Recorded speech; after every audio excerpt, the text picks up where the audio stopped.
allow the Lord na mag-speak sa atin this morning, mga kapatid. Okay? Kung meron mga importante, hayaan natin mamaya. And let's get focused in listening to the Word of God. May I request to please open your Bible in the book of Proverbs, chapter 14, please. Proverbs 14:14. Book of Proverbs.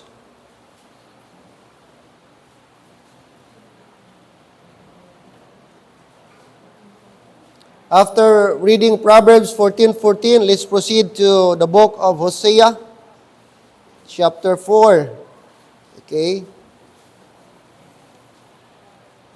But first, let us read verse number 14, the book of Proverbs.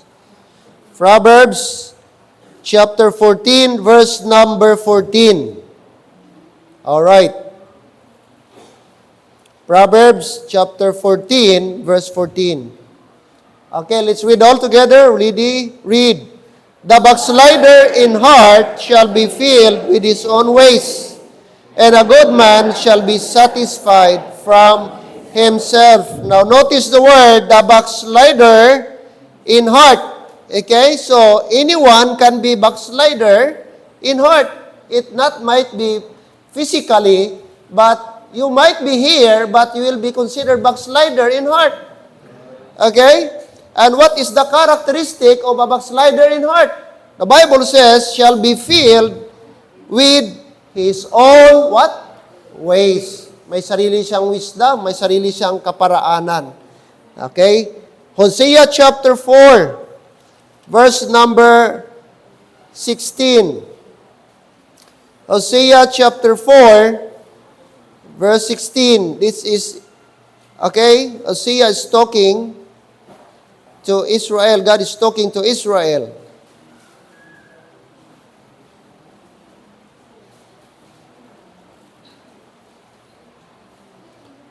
Hosea 4:16. Ready, go. For Israel slideth back as a backsliding heifer.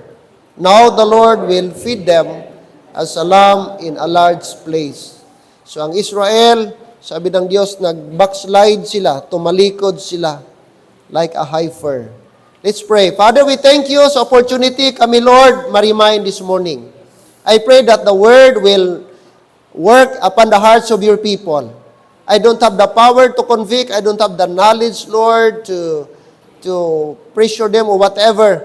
Lord, my part, my role is just to preach. The role of the Holy Spirit is to convict. I pray that, Lord, your word will minister to every heart of your people this morning. And I pray that this short message would remind us that we need to be aware of our heart. We need to be careful, Lord, because we might be considered backslider in the heart. I pray this morning, Lord, be with us. I pray that the Holy Spirit will work upon us. And Lord, use my mouth to minister to your people. Make me a mouthpiece. And let the Holy Spirit, Lord, ang mag-empower sa bawat isa na mga listeners. And also, Lord, give me strength. Be with us and bless your word. As we go on, Lord, I pray that there will be no undivided attention that will occur in our midst today. Like, instead, Lord, help us to get focused. I pray that there will be complete, full attention must be given to the preaching of your word. And this is our prayer in Jesus' name. Amen and amen. Thank you. You may be seated. All right. The steps of backsliding. Okay. So the Bible mentioned about backslider and backsliding. Okay, by the way, what is the definition of backsliding or backsliding? Backsliding is turning away from God.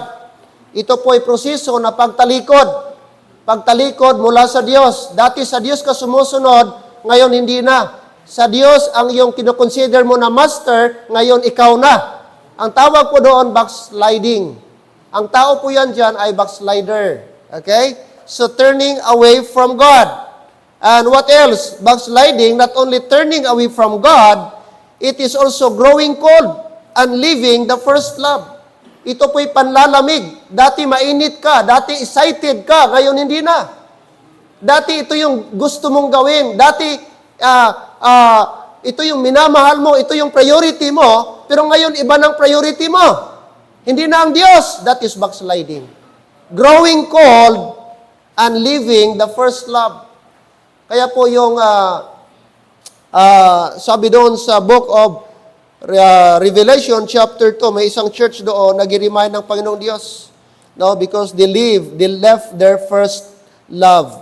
Okay, and by the way, backsliding is a gradual process.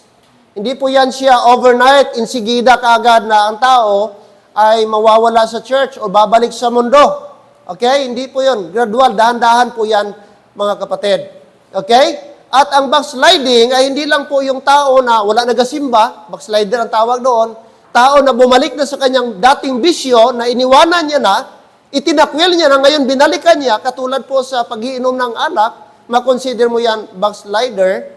But kahit po mga kapatid, andito ka ngayon, nagsisimba ka, pero pwede ka, posible ka, maging backslider in heart. At yan ang danger na nandito ka nga always, pero backslider in heart. Okay? Physically present, physically always, andyan sa church, nakita mo naglilingkod, but in reality, ang heart niya wala sa Panginoon. He's growing cold sa kanyang service at sa kanyang love sa Panginoon. Kaya this morning, dapat i-check natin ang ating sarili. I-diagnose natin ang ating sarili. Baka andito ka nga ngayon, pero ang totoo pala, inwardly, mga kapatid, spiritually speaking, you are a backslider. Kaya sabi ng Bible, sa ating binasa, a backslider is filled with his own ways. Like I said, it is gradual. Hindi po yan biglaan ang pag-backslide. Padahan-dahan po yan. Paunti-unti. Okay? Paunti-unti mga kapatid. Kaya mag-ingat po tayo. Kasi ang yawa, di po yan siya magbibigay ng bagay na alam mo. Okay? Paunti-unti po yan ang tirada ng kaaway ang diablo. Sikrito lang. Okay? Kaya dapat aware tayo sa tactics po ng kalaban. And we have a perfect example in the book of Genesis, mga kapatid. Kung titingnan po natin dito, in the book of Genesis. Okay? So meron po tayo ditong titingnan po na story na kung saan po ay andito po yung example natin.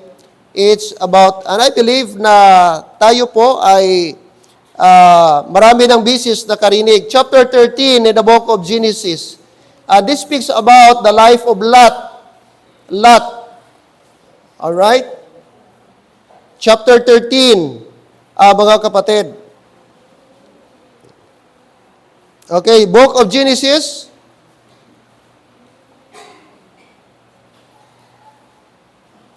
All right.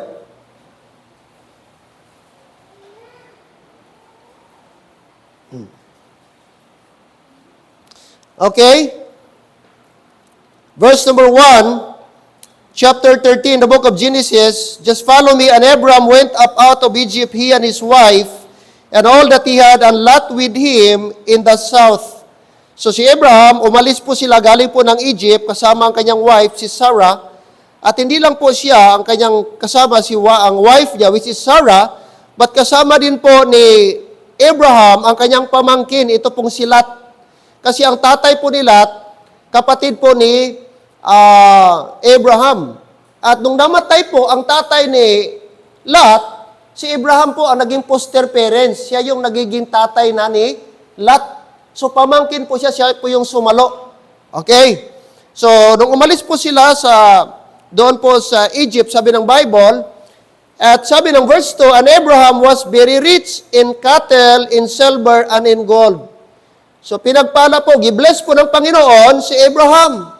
Marami po siyang mga baka, meron siyang bakahan, meron siyang silver, at marami na din po siyang ginto and gold. Giprosper siya. Verse number 3, and he went on his journeys from the south, even to Bethel, and to the place where his tent had been at the beginning between Bethel and Hai, unto the place of the altar which he had made there at first, and there Abraham called on the name of the Lord. And doon sa Bethel, nag-offer po si Abraham. Gumawa po siya ng altar at tinawag po niya ang Panginoon doon. Verse number 5, and Lot also which went with Abraham had flocks and herds and tents. So ito din po, sabi ng Bible, si Lot ay gibless din po ng Panginoon, giprosper siya. Katulad ng kanyang tito o uncle na si Abraham, dumami din ang kanyang flocks. Nagkaroon din siya ng mga herds, bakahan, at nagkaroon siya ng mga tents. It speaks about kanyang mga position, may mga tauhan din po siya. So, sa madaling sabi, kung ano ang blessing ni uncle niya, ni Abraham, ay nagkaroon din ng blessing. Itong si Lot, and I believe it is because the faithfulness ng kanyang uncle sa Panginoon. So, naka-benefit itong si Abraham. Kaya po, kapag tayo didikit sa mga tao malapit sa Panginoong Diyos, mga kapatid, amen, no wonder, i-bless din po tayo. Pag i-consider natin yung mga practice ng mga taong godly, sundin natin yung mga principle nila, I believe, hindi po malayo, ipag-bless din tayo ng Panginoon. Oh, kasi ito tapik lang ito eh. Tapik lang si Lot. Pero sabi ng Bible, pinagpala din siya materially by livestock. Dumami. Alright. And in fact, nagkaroon na ng problem sa dami na po. Verse number 6, and the land was not able to bear them, that they might dwell together for their substance. Take note, what happened? Was great, so that they could not dwell together. So sa sobrang dami na po, yung area nila na inuokupa para pagpapastulan, are you still there? Nagkaroon na ng problema, hindi na po enough yung space nila, siguro sa dami ng baka, sa dami po ng mga kambing, sa dami po ng tupa o karnero nila, kukulangin na po yung area na pagpapastulan. Sa dami po ng kanilang mga hayop o livestock. So sabi dito, para po mga kapatid, anong nangyari? Verse 7. And there was a strife between the herdmen of Abraham's cattle and the herdmen of Lot's cattle. So may paksyon na, may grupo-grupo. May tauhan si Abraham, may mga tauhan din si Lot. Siyempre, kapag katauhan mo, aapin sa'yo. Pag tauhan naman niya, ang amo niya naman niya, ayaw din nila mapalugi. Hindi, area namin ito. Kami nakauna. Sabi naman ng tao nila, hindi kami nakauna dito. Dito kami kahapon. Ngayon, bago lang kayo. Sabihin naman ng tauhan ni Abraham, hindi po. The other week, dito na po kami. So, nagkaroon ng problema. Di ba? Common yan minsan, nag-aaway. May mga area-area na, bawal dito magpastol. Bakit nandito kayo? Minsan, kahit magkaparinti, kahit magkapapinsan. Di ba? Lalo na ngayon, medyo mahirap ang damo. Hello? No? May makarelate dito. Bakit nandito yung kambing mo? Pag hindi mo yan tanggalin, baka wala na yan next day. Ganun-ganung bagay. Di ba? So, ganun din na senaryo. Nagkaroon ng conflict ang tauhan ni Abraham at tauhan ni Lot.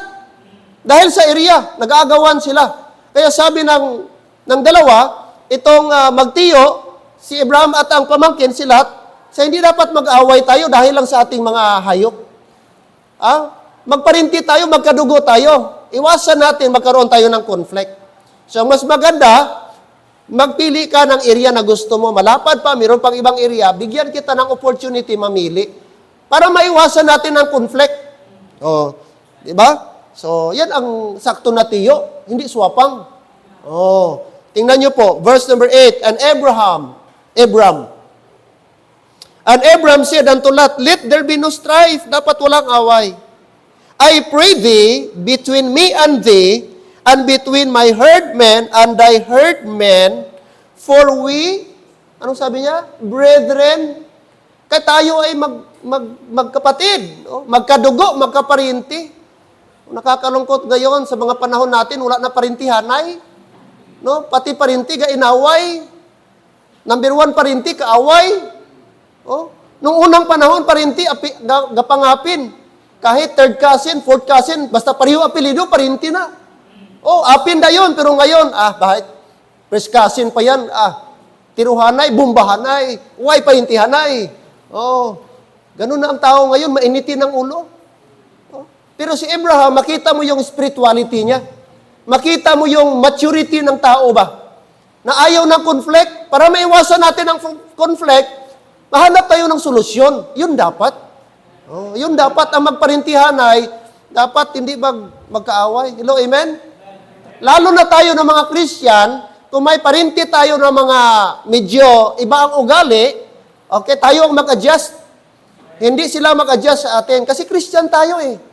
Tayo ang maghanap ng solusyon. Hindi tayo ang magdagdag. Tayo pang mag-una-una, maggarit-garit sa ila. Hindi dapat ganun.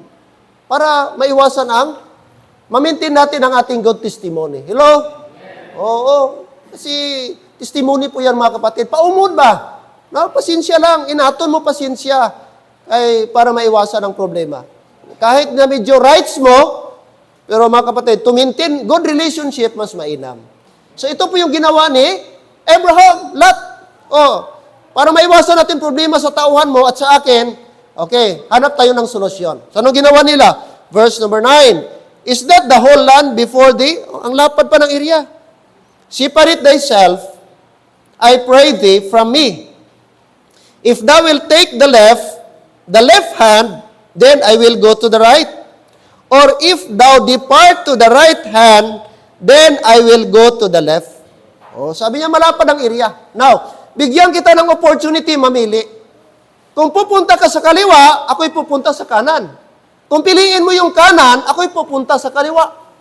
So kita mo, ang tiyo ang naghambol. Dapat ang tiyo sa lata, sampid ka lang ha, gaupod-upod ka lang sa akon. Dapat respetuhon mo ko kay angkol mo ko.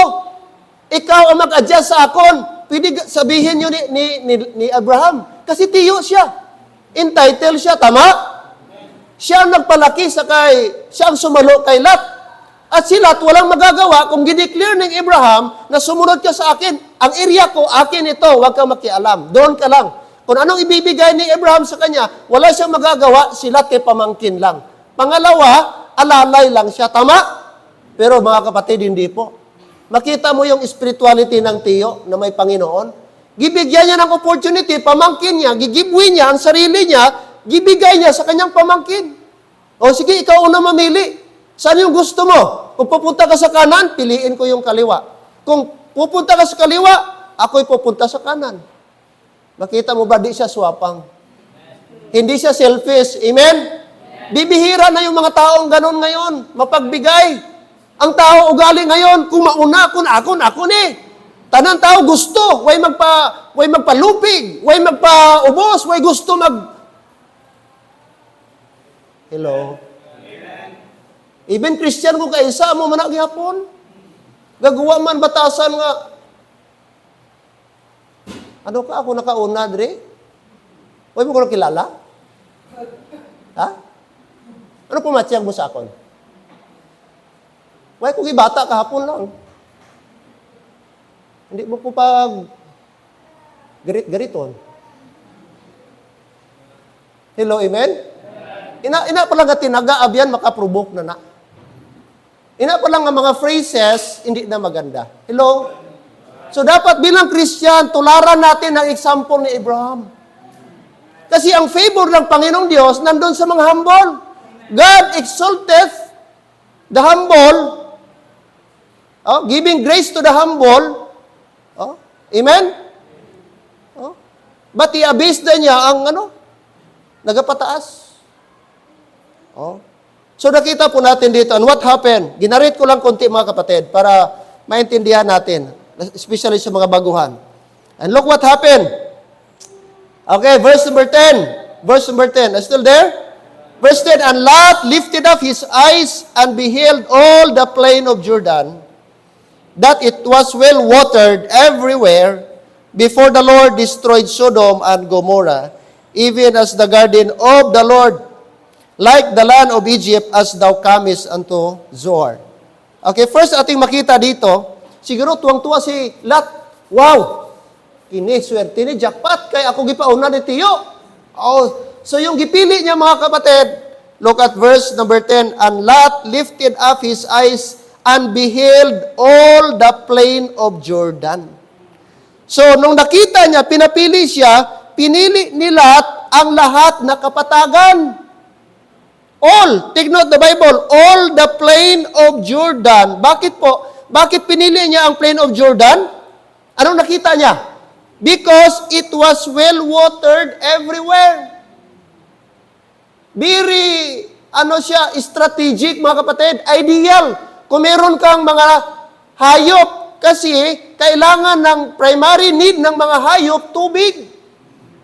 Di pwede mag-survive ang hayop pag walang tubig. Tama?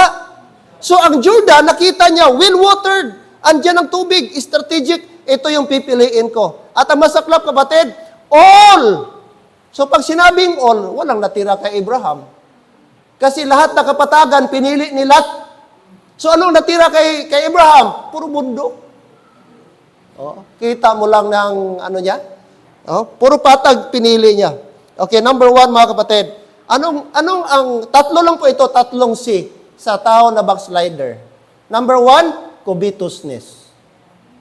Covetousness. Isa pala sa palatandaan ng tao na backslide na, yung pong ugali niya na gusto niya, kapatid, puro lahat sa iya pabor. Kahit nagkakasakit sa ibang tao, kahit naagrabyado yung ibang tao, wala siyang pakialam. Kaya ang gusto niya, lahat mapunta sa kanya. At yan po, kapatid, ang ugali ng covetous na tao. Hindi niya inisip na si Tiyo, hindi dahil kay Tiyo Abraham niya, wala siyang mga hayop. Kung hindi dahil kay Tiyo niya na nagsalo, nung namatay ang tatay niya, wala siya.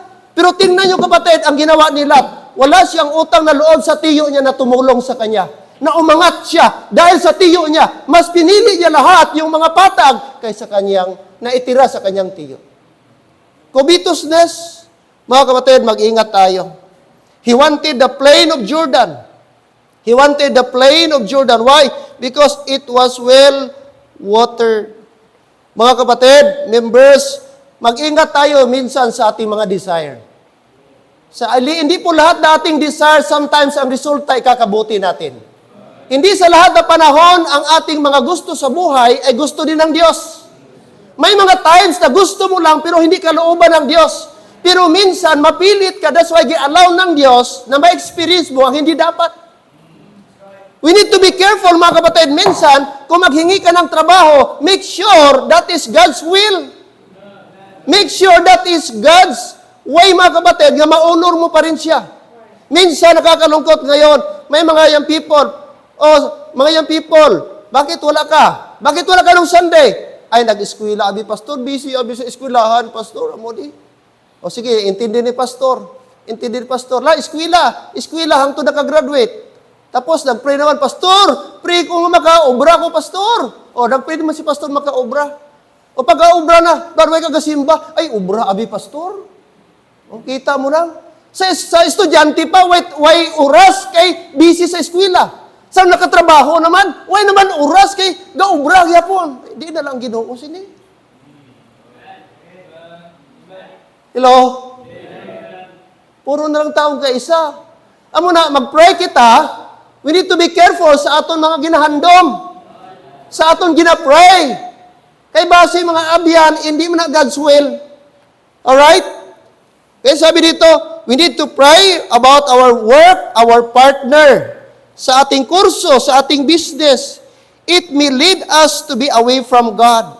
Mga kapatid, may nabasa ako doon sa social media, sabi doon, nagbakal sang ido para may magbantay sa balay kay masimba. Sang araw ng ido, di na makasimba kay way magbantay sa ido, kay basi kawaton. Okay, tamo lang na. Hello, may nakarelate? Nagbakal sang ido para may magbantay sa balay. Pero sang araw ng ido, di na makasimba kay bantayan ng ido, kay basin kawaton. Amo na, hindi ka mo magbakal sang ido nga malahalod. Magbakal ka mo aspin. Para way mag-interest. Hello? Inang may arikes, di kinakawato diya. Amo na dapat sa gudon yung ido. Basta mag-aw-aw, basta magtagol, ay problema. Kaya magdaog mo na sa tagol, hindi mo na sa breed. Way pa breed na mga abyan. Anon man ang breed, way katagol. Hello, amen? Hindi tahimuon ang rason, mga utod. Pangita rason, maka-obey sa Diyos. Pangita rason, mahimaya mo ang Diyos. Hindi, mangita rason nga hindi ka makasunod sa Diyos. Mga utod, that is God's way and principle. Usahay ang covetousness, amuning rason nga hindi ta makahatag ura sa Diyos. Kaya ginauna ta, ginasaparta. Pero ang sali sa Bible, unaha siya, himaya siya, kaya di kanya pabayaan. I-provide lang niya na mautod. Just follow God's principle. Lot, i-consider niya yung plain lang. Kaya nakita niya patag, kaya nakita niya namin ang lugar. Amo na to ay gilantaw, okay ni.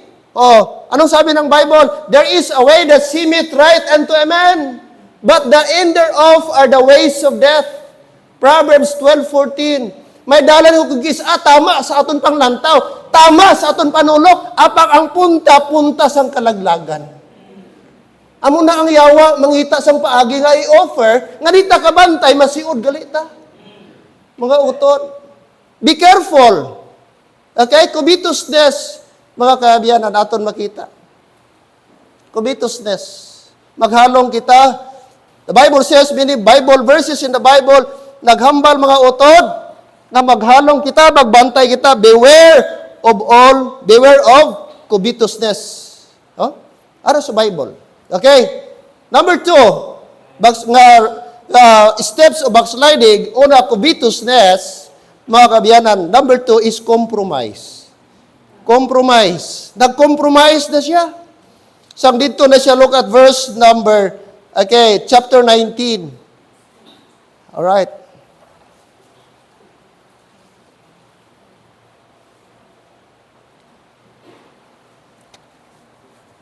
Genesis chapter 19.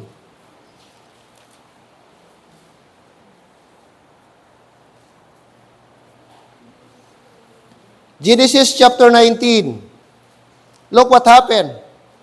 And there came two angels to Sodom at even, and Lot sat in the gate of Sodom, and Lot seeing them rose up to meet them, and he bowed himself with his face toward the ground. Here, in this verse, mga kapatid, makita natin si Lot nandun na po mismo.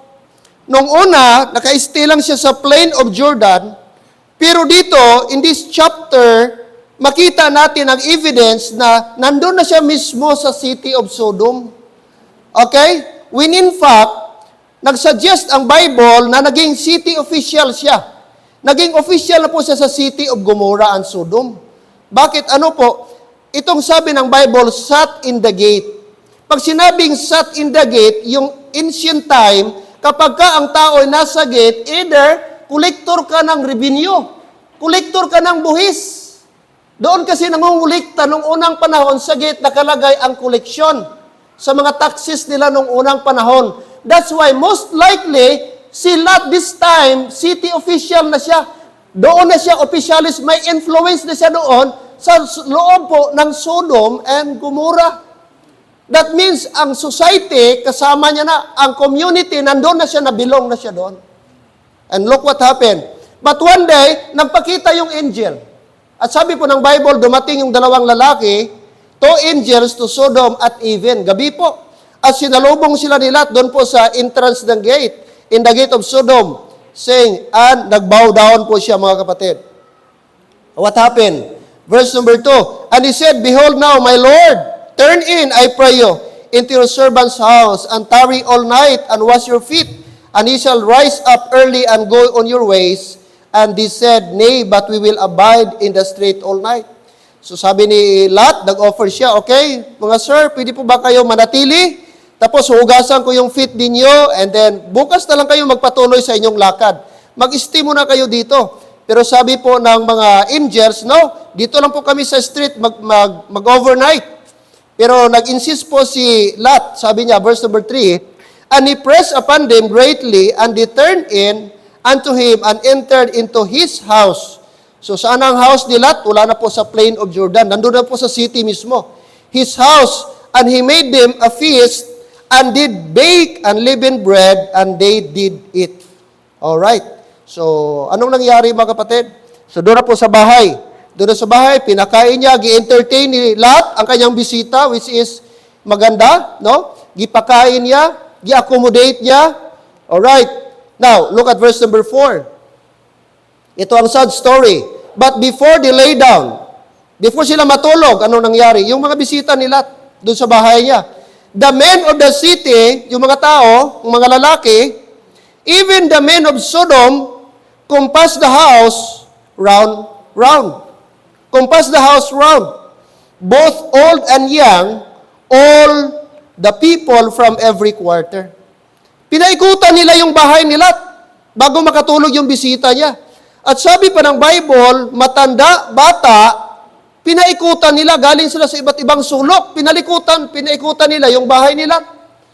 And what happened? Verse 5, and they called unto Lot, and said unto him, where are the men which came into thee this night?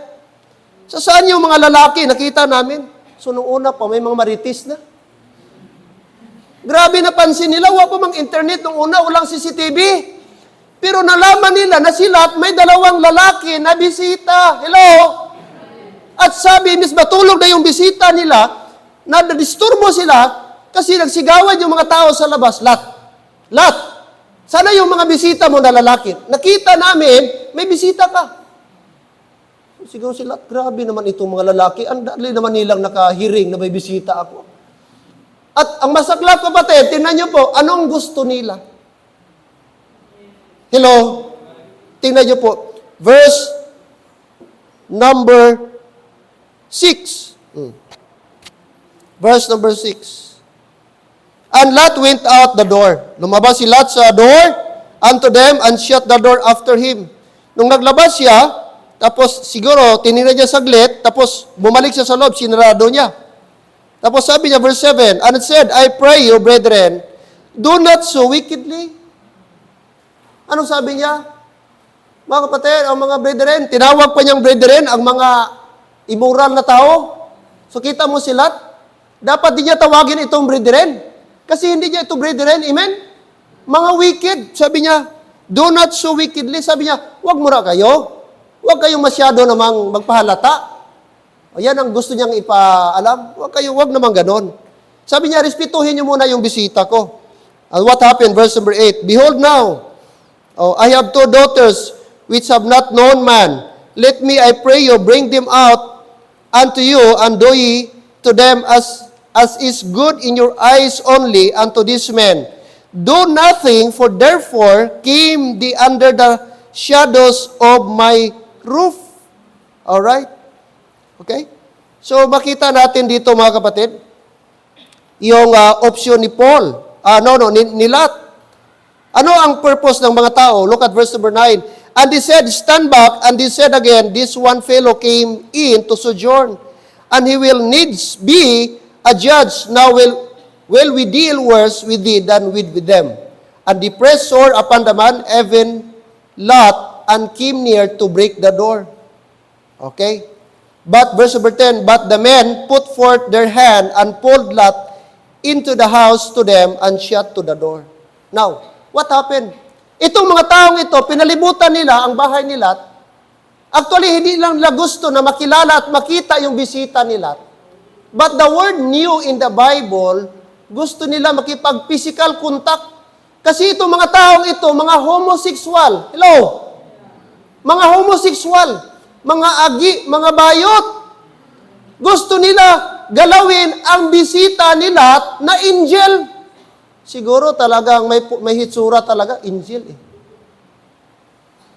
Hello? Sabi niya, may ibang nakita ako ba? Doon sa area ni Lot. First time ko nakita. Ibang hitsura. Sabi naman itong isang ibalita niya, hoy, Marie, may bisita dito si Lot daw. Si kadoon ta karong gabi. Abaw, pagkagabi. Marami sila. What nakita mo mga kapatid? Ni-compromise si Lot. Bakit? Sabi niya, giproteksyonan niya yung bisita niya. Ayos na listening? Pero mga kapatid, ang kanyang gibarter, ang kanyang 2 anak na babae. Di ba?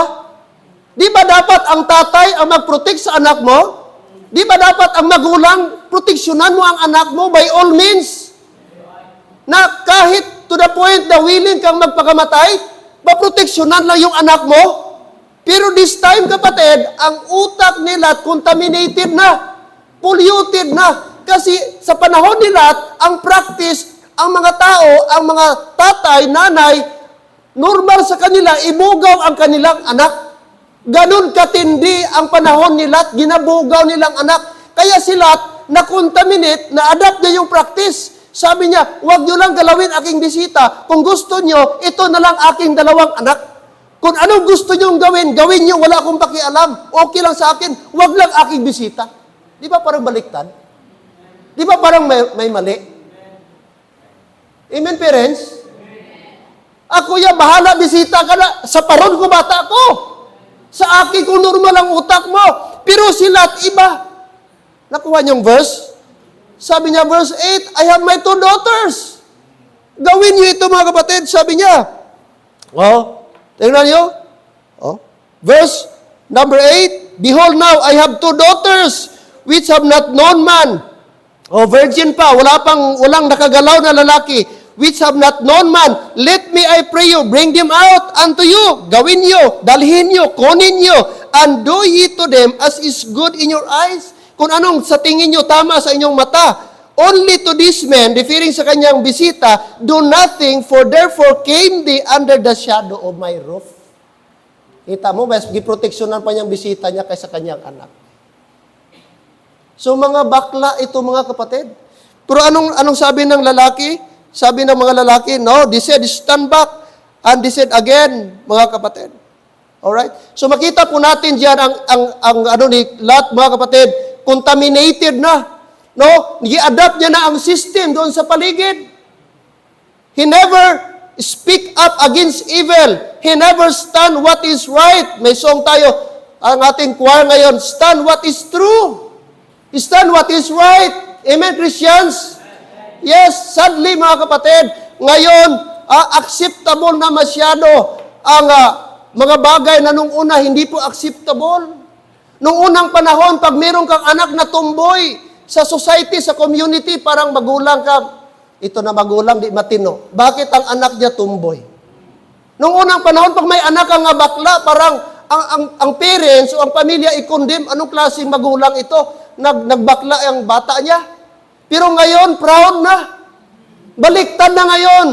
Very proud ang parents. Very proud ang lula. Ay, salamat, gitagaan, gikusang bata nga agi. Amo gining makabulig sa akon. Amo gining may future gid ko ako sini. O kita mo lang. Kaya tuloy gadamo ang agi. Kay very proud na karon ang parents. Very proud na karon ang mga pamilya kapag may tumboy, may pamilya kay para sa ila, amo na ang makabulig sa ila. Very sad. Ang hindi katanggap-tanggap sa brad, acceptable na subong. Ang hindi to, ginabaton sa to, ang mga bagay nga laway sa to, subong acceptable na. Kag daw normal na lang sa panahon naton subong. Sa to, sa panahon gamay pa ko, pag may nabalita sa community, sa baryo, sa purok, uy, nabuntis bata niya, bawa ginikanan, daw di magwa balay. Ang tatay daw di magwa, ang nanay di daw magwa, kay ang bata lagi niya nabuntisan. Ang tanan tao, pag nagwa siya, tanan mata dito sa iya. Daw galakat siya, daw wala ulo, kay ang bata niya nabuntisan. Amuna sad to. I don't know kung mag-agree ka mo, medyo may edad-edad. Hambal gani sad to sa tatay ko, makahikap ka lang sa kamot sa babae. Grabe na nakabayolisyon, pagkaslan mo na kay nabuntis na daw. Nauyatan mo lang kamot niya. O, bata ko, pagkasulan mo na, nabuntis na hamakon mo na. Di ko ni-apply na subong, pila na ka nabuntis. Way na guro, hindi buntis subong kung amo na nga patakaran. Violation. Hello? Amo na sa nga panahon. Pero subong, kaduha na buntis, kaisa na buntis, okay lang, kaduha na katatlo, ay okay. Why, tanas ang huya. Sorry mga kapatid, pero I'm just preaching, amen? Acceptable na, tanggap na nga nabuntisan, okay na. O, sadto mga abyan, ang live-in hindi na pwede. Pero karon ang live-in, damo na bata, isa, duha, tatlo. Mga abyan, okay lang yapon ang live-in. Acceptable na, normal na. Hey, that is wrong. Never maging right ang wrong, mga kapatid. Kung mag-drive ka tricycle, wala ka sa driver's license, violation. Maghupot ka armas, why ka license, violation. Magbata ka, wala ka marriage contract, violation. Hello? Acceptable. Mga kapatid, sorry, but this is the Word of God. The Word of God is non-negotiable. Sorry if you got offended, but this is the truth. Mga kapatid, we will never compromise. Magulang, dapat kayo mag-push sa anak, magpakasal na kayo. Magpakasal na kayo, hindi maganda. Walang blessing sa live-in. Walang blessing kung hindi walang bendisyon sa Panginoong Diyos. Dapat tayo ang mag-push. Hindi natin i-adapt kung anong style sa unbeliever. I-adapt ang style sa mga hindi Christian na style. Iba tayo, Christian tayo. But look what happened kung tayo po'y backslider na, wala na tayong spiritual discernment. Sabi ng Bible sa ating binasa, a backslider in heart is filled with his own, what? Ways. Wala nang discernment. Si Lot, akala niya nga tama yung ginawa niya. Sabi niya, "Hoy, mga kapatid, kalma kayo. Mga kaibigan, mga kapitbahay, kalma kayo. Huwag niyo lang galawin bisita ko. Ito lang anak ko, hindi pa ito nakagalaw. Wala pang lalaki nakagalaw. Gawin niyo ang gusto niyo, wag lang sa bisita." Tama ba yan na thinking? Hindi. Pero wala na siyang discernment. Ang backslider, hindi niya na alam kung ano ang tama at mali. Kasi wala nag-work ang Holy Spirit sa kanya. Kaya kung tao ka ba na may Holy Spirit, i-dictate sa'yo, mali yan at ito ang tama. At dahil mali yan, huwag mo yang gawin.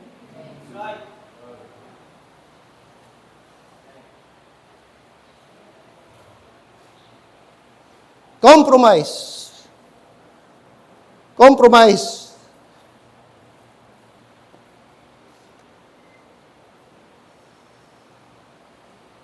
Ano sabi ni David, mga kapatid? Psalm 101 verse number 3. Psalm 101 verse number 3. Psalm 101 verse number 3.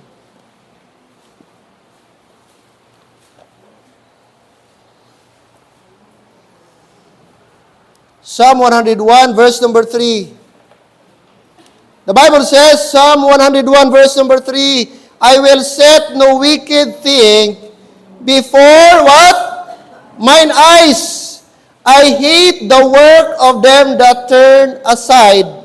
It shall not cleave to me. That means si David, meron siyang discipline sa kanyang mata. Sabi niya, I will set no wicked thing before mine eyes. Binabantayan niya ang kanyang mata. Gi-make sure ni David na ang kanyang tinitingnan ay hindi maka-offend sa Panginoon. Members, kumusta ang ating mga mata? Kumusta ating mga pinanunood? Mga lalaki, yung may mga Facebook, baka lagi na yung saot-saot dyan, tapos naka-siksi-siksi. Tapos pag ganon-ganon pirmi. Hello? Brad, nakita ng Diyos yan. Baka ang mga reels mo, yun ang laging naka-bikini ang hanap-hanap mo dyan. Brad, discipline your eyes. Makontaminate ang isip mo. And I will not wonder one day kung makakumit ka ng immorality, kaya gisuk mo, gipractice mo, gisaturate mo ng mind ng mga wicked thing. It starts in the eyes. Wala ka nakakumit sa action, pero sa eyes, nag-start na kapatid. Makita mo ang tao na careful sa eyes, mga lalaki, when you talk to a woman, look at his face, not her body. Are you listening? Si Ja Morant, brad, gi-praise siya. Nanalo siya, kung ano kayo sa NBA, Ja Morant, Memphis Grizzlies, star player. Nanalo sila, tapos kung manalo ka, kung ikaw malaki ang score, interviewon ka. Merong reporter. Tapos nag-interview sa kanya, napaka-sexy.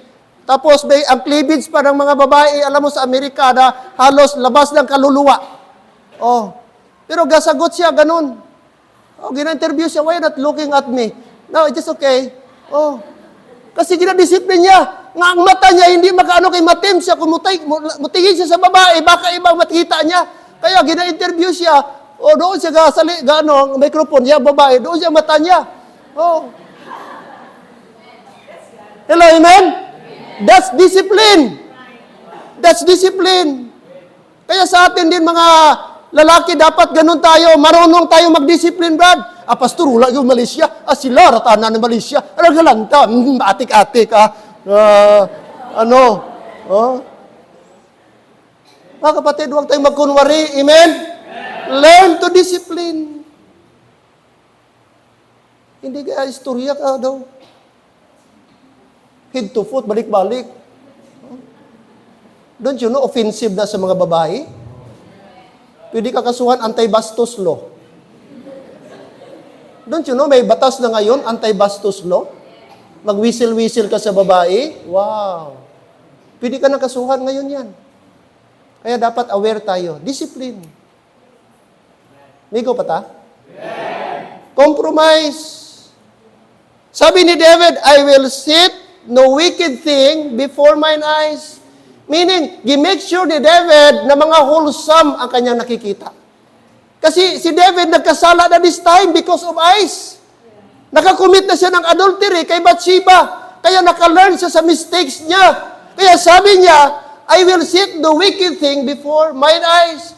Careful tayo sa mga movies, sa mga teleserye. Dapat ang ating mga anak, isensure natin yan. Mga nanay, hindi ka magpataka lang, pabayaan mo bata mo. Sige, scroll dira, tapos may mga movie nga hindi amo, nga hindi dapat para sa mga bata. Nga ma-learn nila, ma-adapt nila someday, and before you know it, biktima na bata mo. Biktima na ang apo mo. Kaya di ka careful sa ginalantaw sa imo mga bata kag apo.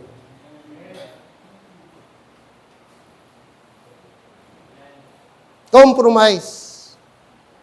Kapatid, Romans chapter 12 verse number 1. Ano pong sabi ng Romans chapter 12? Very familiar, common verse. But I hope and pray na sana ito yung mga guiding principle natin. Ito yung mag-remind sa atin po, mga kapatid. That in these last days, sana po maging maingat tayo. Double caution. Alright, verse number 1.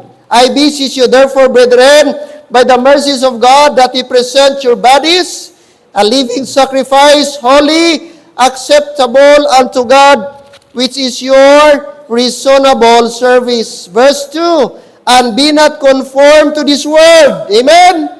Huwag tayong makiayon, huwag tayong makibagay, huwag tayong sumang-ayon, mag-adapt, mag-blend sa mundo. And be not conformed to this world, but be transformed by the renewing of your mind, that ye may what? Prove what is that good and acceptable and perfect will of God. Titus 2:12. Titus, please, chapter 2, verse number 12. Another letter ni Apostle Paul. Address, mga kapatid. Address sa, kay young Titus. Young Titus. Alright. Titus 2:12. Titus chapter 2, verse number 12. Ready, go. Teaching us that denying ungodliness and worldly lust, we should live soberly, righteously, and godly in this future? No. Present world. This is the instruction of God as Christians. What kind of living we should have in this present world? The Bible says we should live godly, okay, soberly, and righteously in this present world. How?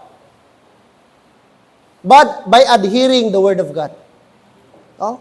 Kaya po, mga kapatid, huwag tayo. Iwasan nating mag-compromise. Praise the Lord, may mga tao sa Bible, they never compromise. They speak up what is right, mga kapatid, and they refuse to bow. They refuse to worship. We have Meshach, Shadrach, and Abednego. Amen? We have example in the Bible na brad, hindi sila nag-bow down sa image. No? Sa statue na gipagawa ni Nebuchadnezzar. And even to the point na patayin sila because of their conviction, but they are willing to die, but never, mga kapatid, to worship the image. They never compromise. Sana po, mga young people, kahit sa school kayo, you are ready and you are willing to stand for God. Dapat makita nila na iba tayo. Huwag tayong mag-compromise pag i-require tayo magsaot-saot. Make a stand for God. Oh.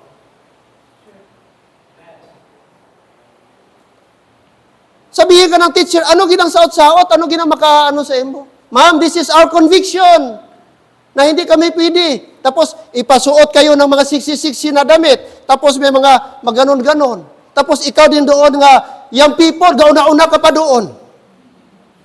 Ikaw pa ang gauna, sige na lang. Oh. Apil, sali ka na. May pa itong iglesia ni Kristo, kay wala. Mas may pa itong Muslim, kay, hindi, bawal na sa amon. Talag, salang bitaw ni, wag ka na huya, ikaw baptist, gauna-una ka pa.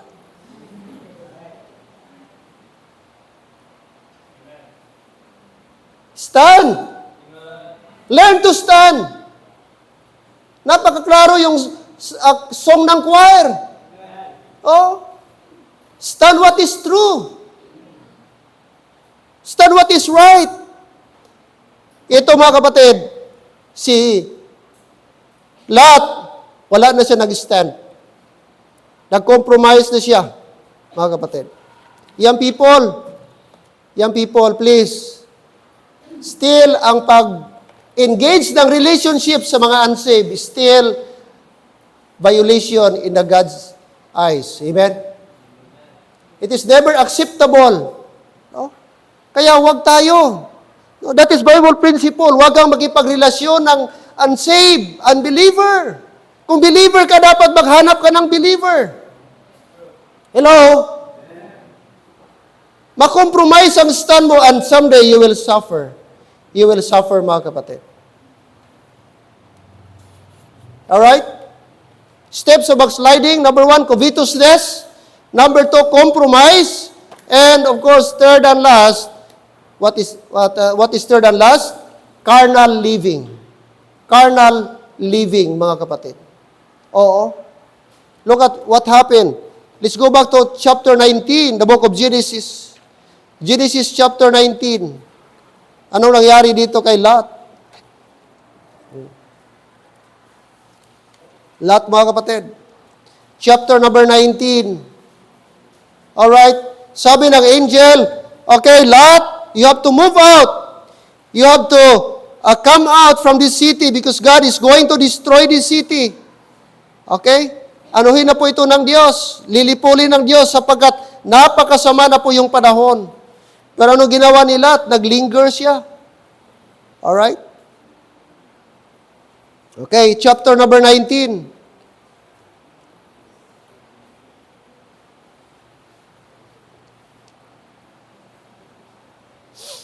Verse 13, chapter 19, verse 13. For we will destroy this place because the cry of them is waxing great before the face of the Lord.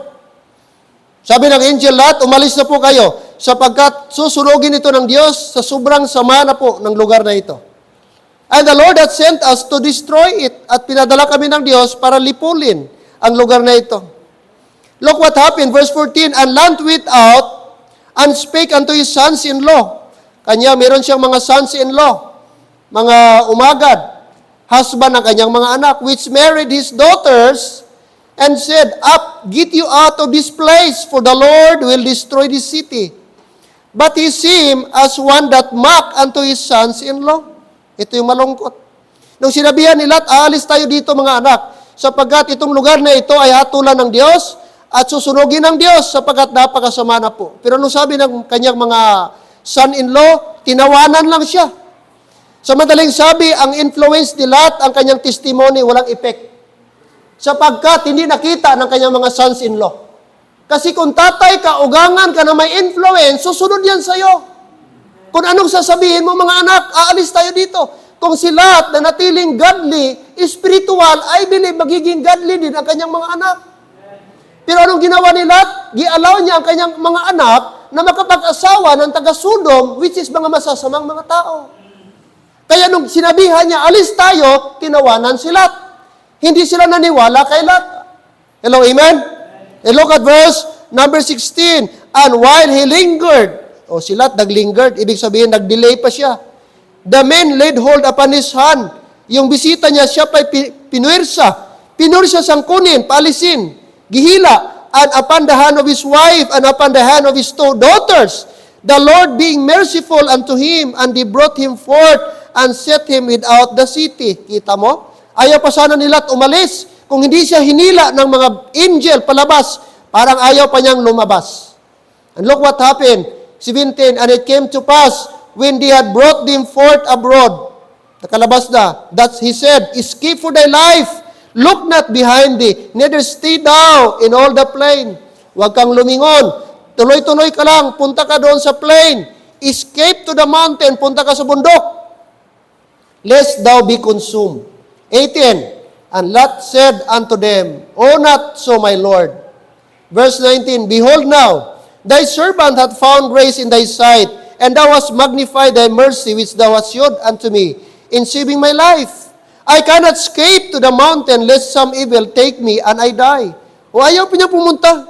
Ayaw niya sumunod doon sa mountain. Kasi baka daw mamatay. Ang reason niya, baka mamatay siya doon.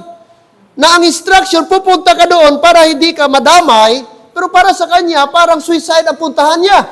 Kaya ayaw niya, hindi siya naniwala sa instruction ng angel. Kita mo, sila talagang, ang puso niya talaga hard na. No? Wala na mga kapatid. Verse 20. Behold now, this city is near to flee unto, and it a little one, oh let me escape. Sabi niya, pwede ba may isang syudad? Doon na lang ako? Doon na lang ako pupunta? O, nag-bargain pa siya. Let me escape thither, it is not a little one, and my soul shall live. At doon ako. Oh, siya pa nagbigay ng option sa angel. And he said unto him, see, I have accepted thee concerning this thing also, that I will not overthrow this city for the which thou hast spoken. Haste, escape thither, for I cannot do anything till thou be come thither. Therefore, the name of the city was called Zoar. Let's jump to verse number 33. All right? Okay. Verse 29, and it came to pass when God destroyed the cities of the plain, that God remembered Abraham and sent Lot out of the beast of overthrow. When he overthrew the cities in the which Lot dwelt. 30, and Lot went up out of Zoar, and dwelt in the mountain, and his two daughters with him. For he feared to dwell in Zoar, and he dwelt in a cave, he and his two daughters. So this time, nasa cave na po. Okay? Lot, instead na sa Zoar sila mag-stay, pinili niya ang cave. And look what happened dito mga kapatid. Ito ang napakasakit. 31, are still there? Yeah. And the firstborn said unto the younger, our father is old. Anong plano nila? Our father is old, and there is not a man in the earth to come in unto us after the manner of all the earth. Come, let us make our father drink wine, and we will lie with him, that we may preserve seed of our father. So tingnan niyo po ang anak ng firstborn na babae. Sabi niya, lasingin natin ang ating tatay, at pagkatapos pumalasing, magsiping ako sa kanya, para ma-preserve ang lahi natin. Kasi baka wala nang ibang tao sa mundo, tayo na lang, maubos yung ating lahi. Oh, yun ang instinct, yun ang mindset ng babaeng ito. Ang destroy lang ni Lord, yung city of Gomorrah and Sodom lang. Pero hindi lahat ng mga lalaki. So ang tingin nila, wala nang ibang lalaki, kaya doon na lang sila sa tatay magpaanak. Yun ang nasa isip, sulasingin natin si tatay. So anong ginawa nila? 33. And they made their father drink wine that night. And the firstborn went in, nilasing nila yung tatay nila, tapos pumasok doon yung babaeng anak niya, nung gabi, nakipagsiping sa tatay, and lay with her father, and he perceived not when she lay down, nor when she arose. And it came to pass on the morrow that the firstborn said unto the younger, behold, I lay yesternight with my father. Let us make him drink wine this night also, and go thou in and lie with him, that we may preserve seed of our father. 35, and they made their father drink wine that night also. And the younger arose and lay with him, and he perceived not when she lay down, nor when she arose. Thus were both, 36, thus were both the daughters of Lot with child by their, what? Father. What a sad story. Hello? carnal living. Lot loved sin. Lot lingered in sin. He became drunkard. Alam niyo po mga kapatid, walang maidulot yung inom talaga. Yung paglalasing. Ang paglalasing, ugat sa lahat ng mga immorality and wickedness. Dahil sa kalasingan, ang tao gikulata ang misis. Dahil sa kalasingan, dahil sa alak, maraming pamilya nasira. Dahil sa kalasingan, maraming na-rape dahil sa alak. So, nung unang panahon pa, dahil sa alak, may nabuntis na. Are you with me? At unang na-record sa Bible na nalasing at nilasing dahil sa alak na nakabuntis si Lot. At ang masaklap, dalawa pa niyang anak na babae. You see? Nawala na si Lot sa Sodom and Gomorrah. Sinunog na ng Diyos ang Sodom. Sinunog na ng Diyos ang Gomorrah. Dahil sa kasamaan nila, matinding kasamaan ng mga tao. Yung practice nila, immorality. But you know what happened? Kahit wala na sila doon, nadala pa rin nila ang practice. Yung environment, mga kapatid, ng kanyang mga anak, kahit wala na sa Sodom, nadala pa rin doon sa cave. Kaya magulang, makinig, importante ang environment. Are you listening? Brad, i-guard ninyo ang environment ninyo. Mga tatay, bantayan ninyo, Brad. Sino mga playmate ng inyong anak? Kaya kung ano ang playmate ng inyong anak, ma-adapt na ng inyong mga anak. Hello? Hindi pwedeng di ma-adapt little by little. Yung anak mo nga hindi marunong mag-bad words ngayon, sa sige mo ka pa sama-sama, maglaro ng mga bata na grabe mag-bad words, magtaka kapag uwi. Grabe ng bad words. Yung anak na hindi ka marunong magsuntok-suntok, pero dahil nakikita sa playmate, pagbalik niyan, magbato-bato na sa nanay, magsabat-sabat na sa nanay, kaya nakita sa playmate. Environment is very crucial. Magulang, parents, Brad, pag di mo bantayan ang anak mo, Brad, I tell you, lalo tayong mahirapan someday.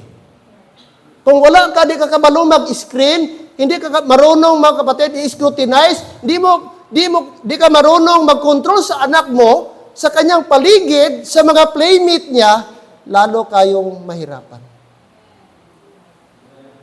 Yes, importante may playmate ang anak, kasi part yan ng pagiging bata. Are you with me? Yung tinatawag socialization ba, ma-develop. Pero make sure yung mga bata na playmate niya, i-control mo. Mag-monitor ka. Ito mga kapatid, dahil na-contaminate, si Lot di niya na-monitor ang kanyang anak habang lumalaki. Maybe si Lot, ang kanyang misis, doon niya na nakita sa Sodom. Kasi nung umalis yan, never nag-mention ang Bible na si Lot may asawa. Pero nung lumipat siya doon sa Sodom, maybe ang asawa niya, taga doon. So, ang practice ng asawa niya, iba sa kay Lot. Tapos, nung lumaki ang kanilang anak, di nila na-monitor ang kanyang anak, na-adapt, mga kapatid. Anong nangyari? Nagkaroon ng incest relationship. Incest, hindi lawful. Tatay mo, anong tawag doon? Tatay, at the same time, lolo. Ang anak mo, gibataan mo. So, anong tawag doon? Lolo, tatay. Katuga kay lolo, papa, lolo. So, parang mahirap, no? Kasi, bata sa bata mo. Apo mo, anak mo.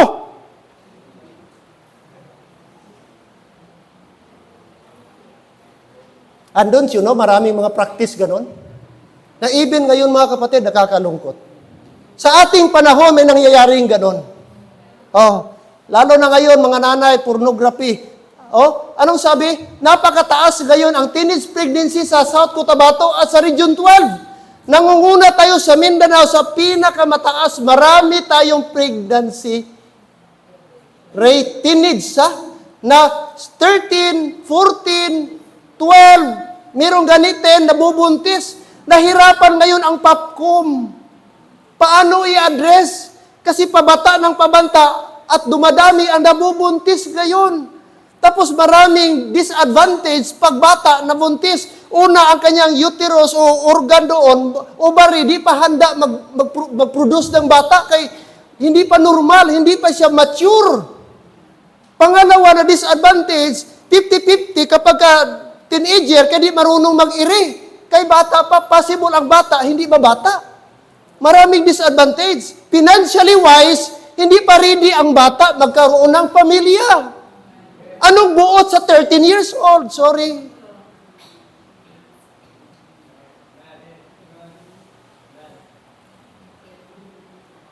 Diyan ba tayo? Totoo ito, real talk ito mga kapatid. Kaya magulang, double time tayo sa ating mga anak. Hindi mo pwedeng i-blame ang ibang tao. Anak mo yan. Tayo pa rin. At the end of the day, magbalik yan sa atin. Paano natin gibonitor, pinalaki ang ating mga anak? Kahit lula ka na, apo mo, may apo kang babae, huwag pabaya. Ang pinaka-safe na lugar, simbahan. Kung may anak ka na, may apo ka, may anak ka na babae, pinaka-the best simbahan, ipa-close mo sa simbahan. Kaya kung sa simbahan sila maklose, baturuan sila, maging aware sila, napakaganda, maproteksyonan sila sa simbahan. Pero kung sa labas, sa barkada, kapatid, I tell you, magmata ka na lang ng morning, may nangyari na sa anak mo, may nangyari na sa apo, sana wag. That's why before it's too late, it's better bring them to the church. Walang ibang paraan, kapatid. Si Lot, ang kanyang buhay nasira, mga kapatid, sapagkat wala na ang Panginoon. Wala na siya. Iba na, mga kapatid. Okay? No mention about God, He is backsliding. And by the way, mga kapatid, a backsliding Christian is losing interest on spiritual things. Before I close, siguro hindi ka katulad kay Lot. Hindi mo siguro nagawa yung kasalanan ni Lot. But I tell you, mga kapatid, kung nawalan ka na ng gana, sigla ngayon sa mga spiritual na bagay, I tell you, you are a backslider. Kung wala ka ng gana magbasa ng Bible, you are a backslider. Kung wala ka ng ganang manalangin, you are a backslider. Kung wala ka ng ganang pumunta ng church, I tell you, you are a backslider. Above all, if you have no desire to witness the gospel, you are a backslider. This morning, check yourself. Saan na yung joy mo nung una bago ka naligtas? Saan na yung init mo nung una na gusto mong pumunta ng church always? Saan na yun? Kung gusto mong magdala ng bisita nung una na bago ka na saved, saan na yun, kapatid? Kung nalalamig ka na, kaibigan, back to the Lord. The solution, go back to the Lord and get right with God. Walang ibang paraan. Siguro di ka backslider ngayon, andito ka, pero God knows your heart na nanlalamig ka na. Maybe wala ka ng joy. Ang appetite mo sa spiritual things, nawawala na. Kapatid, you are a backslider. And God wants you to get back. Kapatid, at gusto ng Lord, Panginoon, mga kapatid, itama ang ating sarili sa Kanya. Amen? I hope and pray, mga kapatid, na ang buhay po ni Lot maging example sa atin. You know what? Hindi lamang si Lot, but in the entire Bible, gi-remind tayo. Ano ang pinaka-warning sa Bible? Remember Lot's wife. There is a verse in the Bible na always gi-remind tayo na maging testament natin yan, maging warning. Remember Lot's wife. Anong ginawa ni Mrs. Lot? Sabi ng Diyos, alis kayo, takbo kayo, palayo sa Sodom and Gomorrah, habang nasusunog ang siyudad, huwag kayong lilingon. Kasi sa oras na lilingon kayo, maging haliging asin kayo, pillar of salt. Ang mangyari sa inyo, just go straight. Don't look back, don't look back. Pero you know what happened? Ang gisapad ni Lot, ang kaniyang dalawang anak na babae, hindi niya hinawakan ng asawa. Kaya what happened? Si Mrs. Lot, habang nagtakbo, sabi niya, uy, ang aking ref, ang aking flat screen na TV, nasunog na, ang aking cellphone na iwan. Pag gano'n, hanggang ngayon, don't you know, may discovery, lately lang, nga may na-discover archaeologists na pillar of salt sa Turkey, lately lang, and they believe it was the Mrs. Lot. At 7 times may content ng sulfur. That's why believe sila, confirm nila, na doon talaga malapit ang Sodom o Gomorrah kay 7 times ang kanyang content ng sulfur, which yun ginamit ni Lord sa pagsunog ng syudad. The Bible is true. Amen. Praise the Lord. Kaya may reminder, remember Lot's wife. Sana ma-remind tayo. Mga bana, reminder, Brad, sa para imong asawa, bago imong bata. Kanang bata mo ipasapar kay misis, ikaw nga ba nasa paron mo si misis? Hindi unahon ang bata. Hello, amen? Si Lot, ang failure ni Lot, ang daughter siya giawakan. Si misis, na ulehe. Si misis, wanya na monitor, pagbalikid, nahimong haliging asin. That's a judgment of God. Ayaw pan pray, marami tayong na-learn. Kay Lot at kay Mrs. Lot. Sa anak ni Lot. Ayaw natin, mahal natin ating pamilya. Amen? Kaya ingatan natin sila. Bantayan natin sila.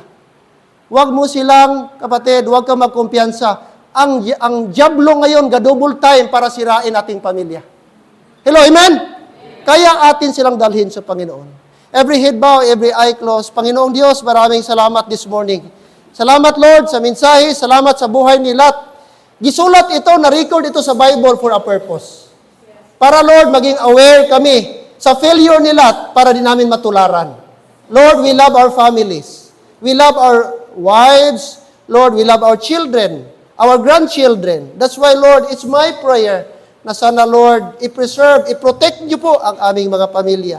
I pray sa aming mga magulang, i-secure nila, Lord, ang kanilang mga anak, ang mga playmate, ang environment, ang mga TV program na tinitingnan ng mga bata, ang mga gadget, ang mga cellphone na ginatingnan ng mga bata. Huwag kami, Lord, maging lenient sana. I-make sure namin na educational, informative, godly ang natitingnan ng aming mga anak. Lord, ang gadget ngayon, very rampant na Panginoong Diyos. It's hard to control even among the homes of the Christians. Napakahirap ng alisin. Naging part ng buhay. And Lord, dito na pumapasok ang diablo. Di namin aware, Lord, pero ang diablo nagapenetrate na sa mga minds, sa mga attitude ng aming mga anak. At pag, Lord, hindi namin ito careful, wala kaming panangga, wala kaming shield, totally ma-invade di sita ng aming mga tahanan. And before we know it, Lord, napakahirap na po paalisin ang influence ng kaaway.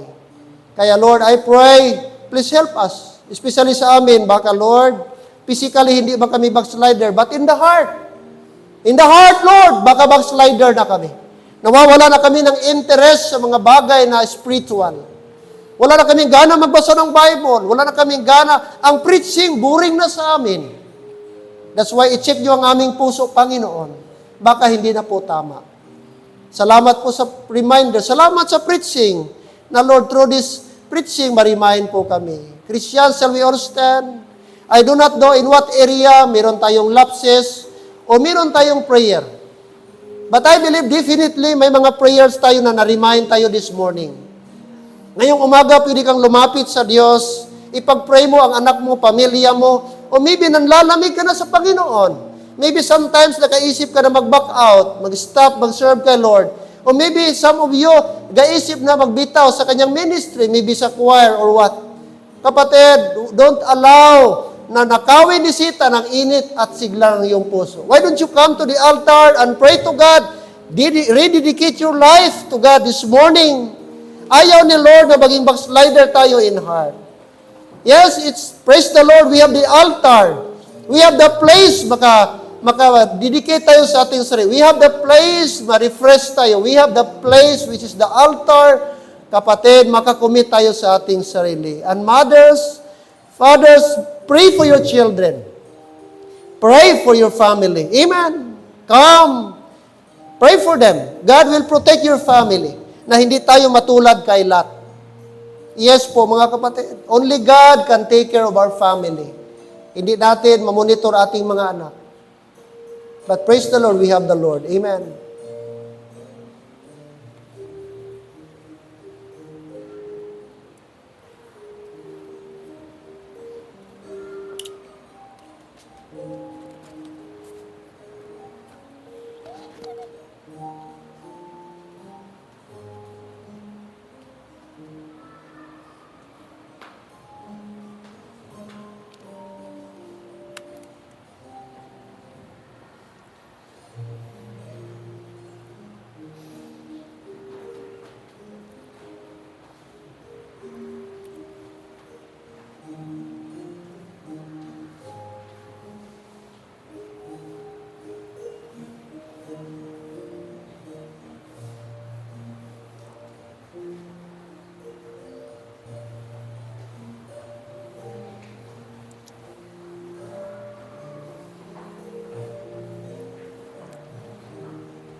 Loving God and gracious Lord, thank you for the opportunity.